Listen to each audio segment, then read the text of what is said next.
Keeping a low-tech or a very basic coral reef aquarium, how low can you go, or how basic can you go?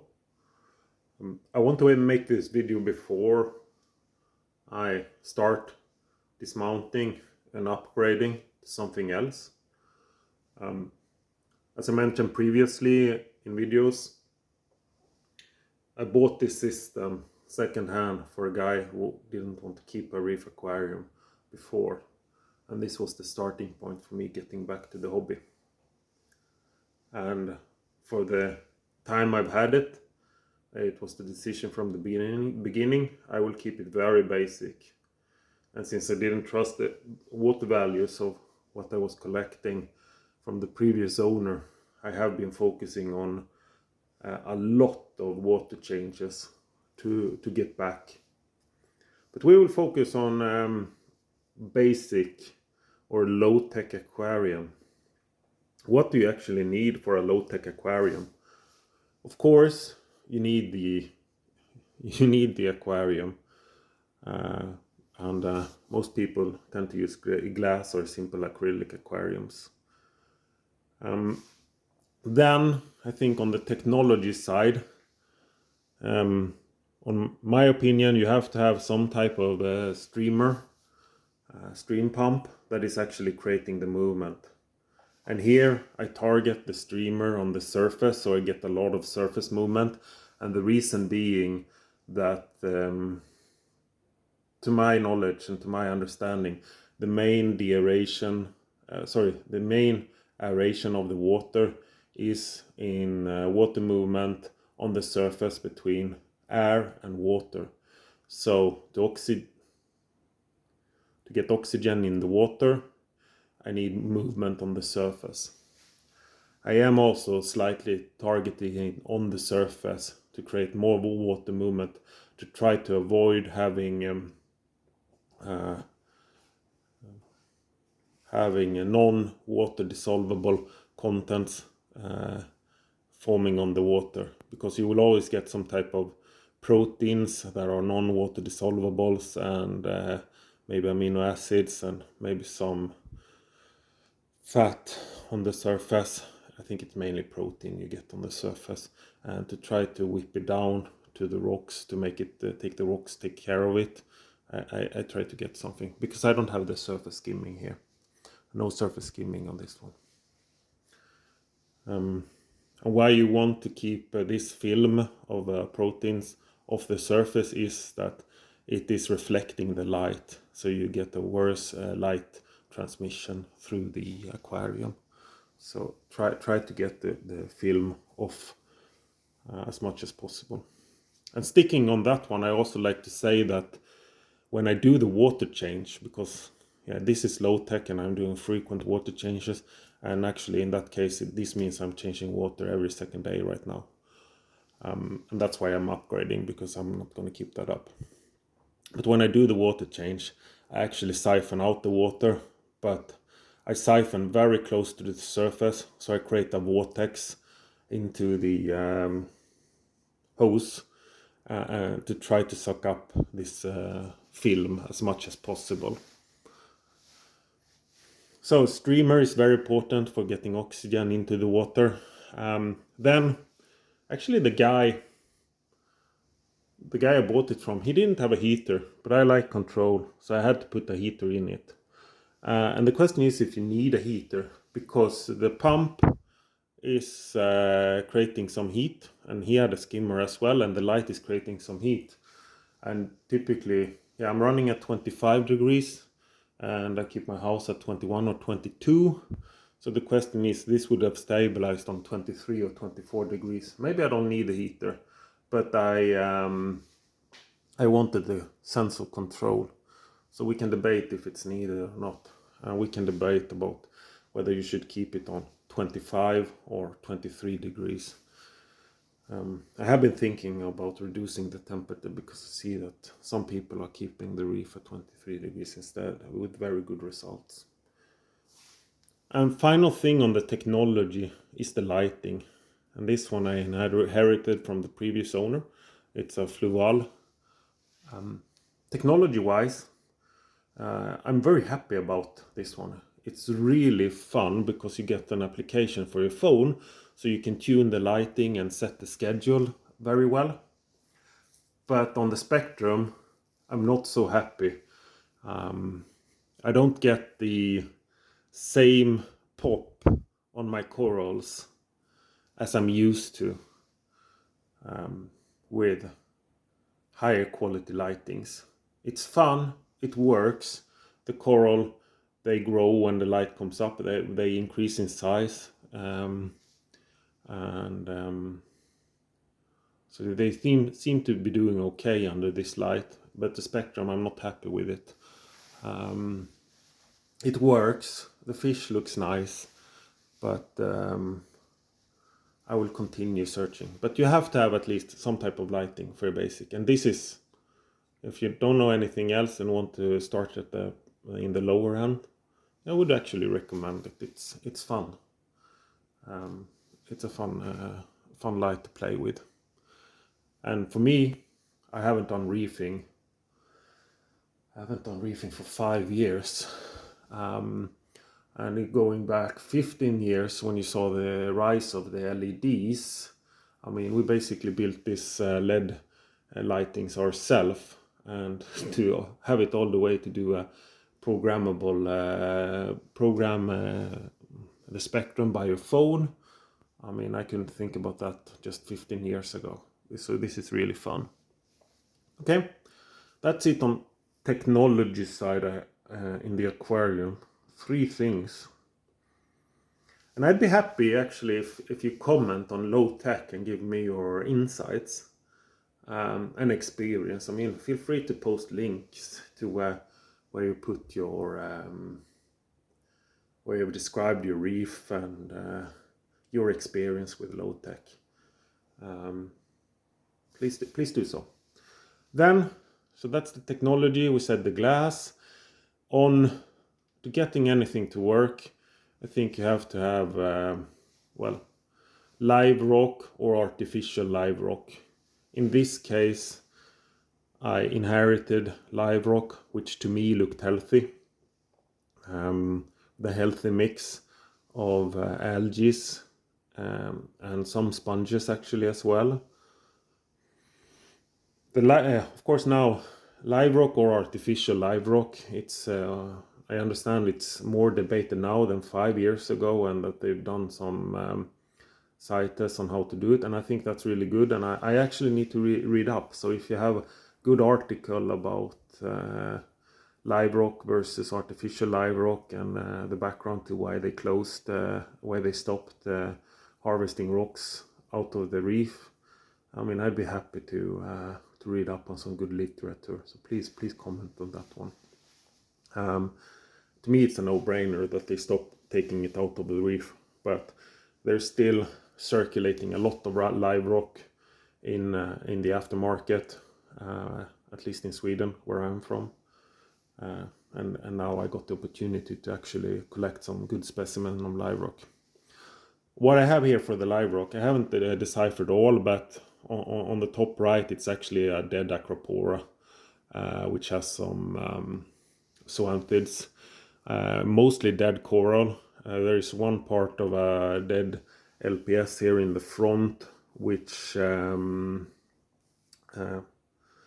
actually think is from the reef originally, because you see that the skeleton has already started cracking up, so it's been in the water for a long time as a dead skeleton. Then I have some more dead coral, but I think they are all actually harvested originally from the ocean. But it's mainly coral. And I think that's typically what you get as well, because that is what live rock is. It's dead corals. But these are recently dead from my telling. I have some Porites, I think, in the back as well, which also dead recently. The reason why you have to have it is to get your biological cycle working in the aquarium. with getting the nitrate out of the water if you keep the fish. As you can see here, I'm keeping 3 fishes in this tank, and they were inherited. They're in good health, but without a skimmer, I don't know where is the critical level of what these rocks can take care of to avoid getting nitrate into the water.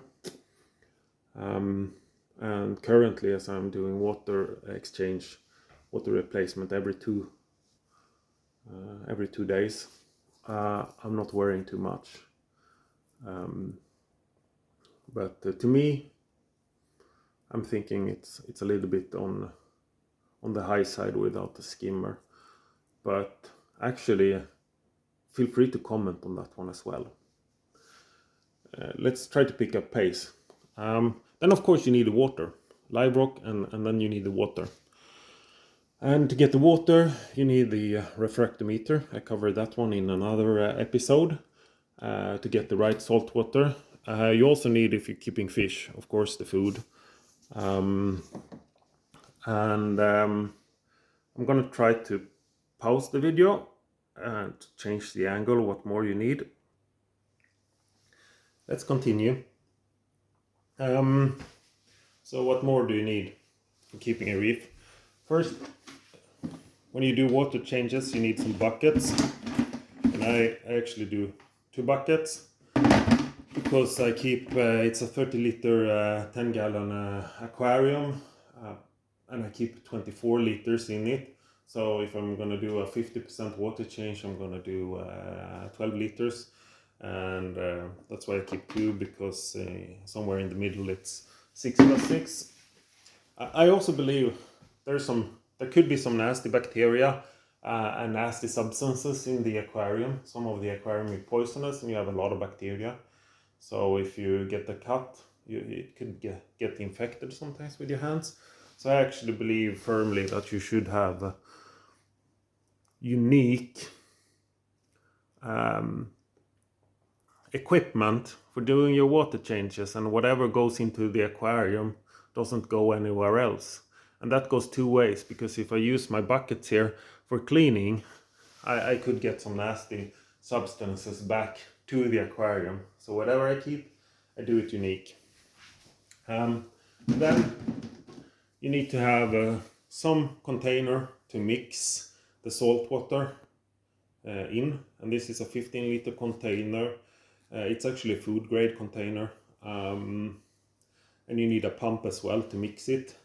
And then you need, I have also a thermometer to check the temperature before mixing. You don't see a heater here. I will probably complement with having a heater in this one. And also, if you read up on, for instance, Red Sea's recommendation on how to mix the salt, they actually recommend to mix it at 20 degrees, and then you use the heater to climb it up to 25.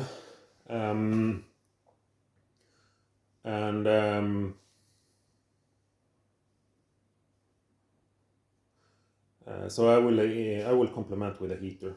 But here, actually, to get started, since I just recently got back into the hobby, I'm actually doing, I'm putting cold water, and then I mix it up with boiling water. And I think the mix for 12 liters is that I need 1.5 liters of 100 degree water to get it to 25 degrees. So I'm mixing currently at 25, actually, not following the recommendation of Red Sea. And then on the left, I have the Coral Pro Salt.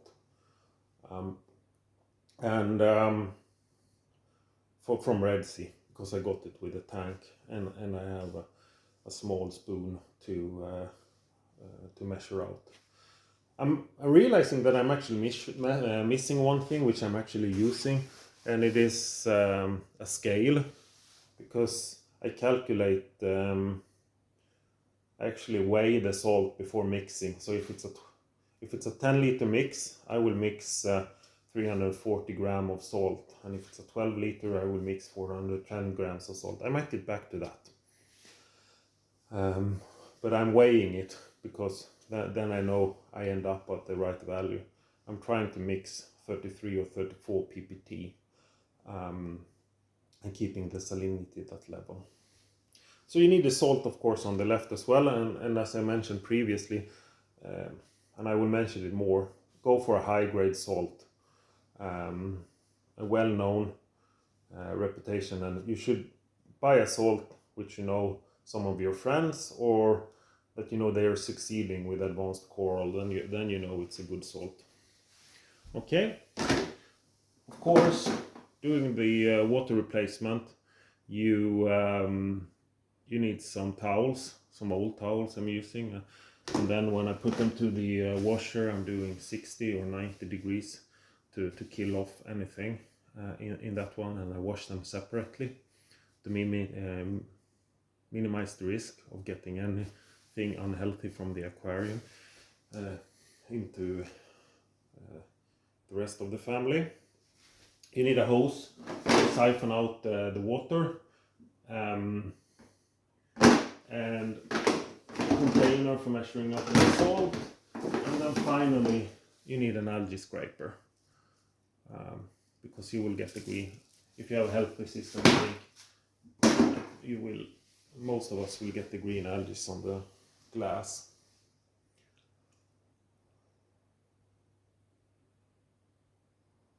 Do you think I'm missing something here?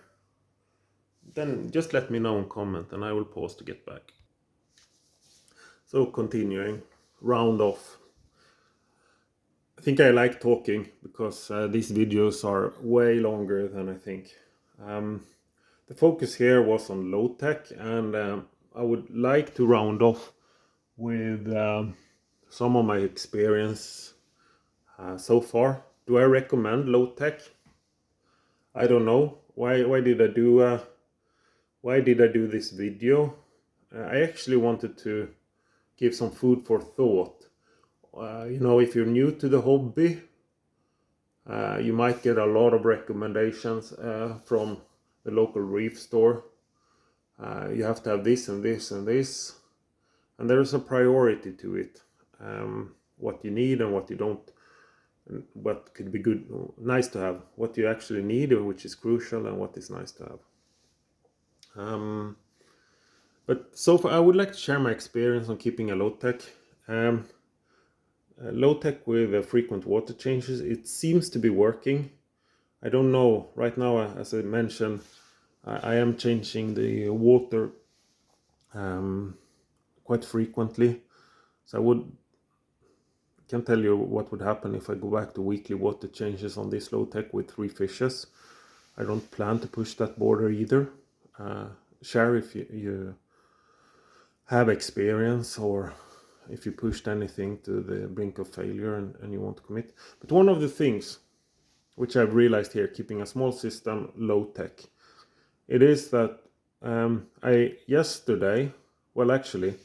have been pushing my lock, introducing some LPS, not knowing exactly how much lighting I get from how much par values I get down to the bottom. And some stony LPS, stony corals. I have been introducing it. It seems to work. But I got a small transport damage on the Euphilia, and it hasn't fully recovered. It's still recovering. It's looking actually better and better every day.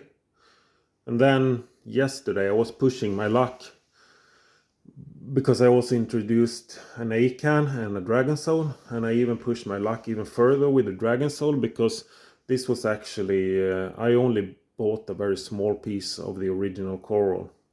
So we cut the coral and I introduced it with directly uncut. Of course, I did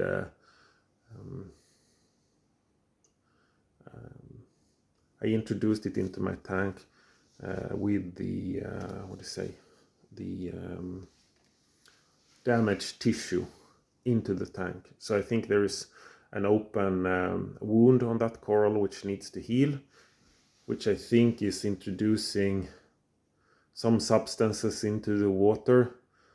So actually I having point being, when I'm pushing my luck, is that I knew that I had one coral which wasn't doing 100% because it had a damage from transportation, and then I introduced one with a wound, and this will introduce some type of stress into the system. So I'm keeping it under close observation actually. And the point being here is that when things go south on a low tech, maybe you can get quite big collateral damage with your a lot of the corals dying off.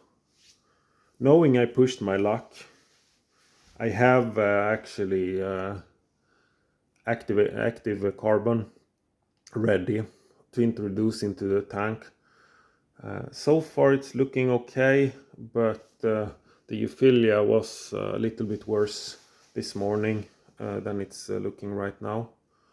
But that's one food for thought.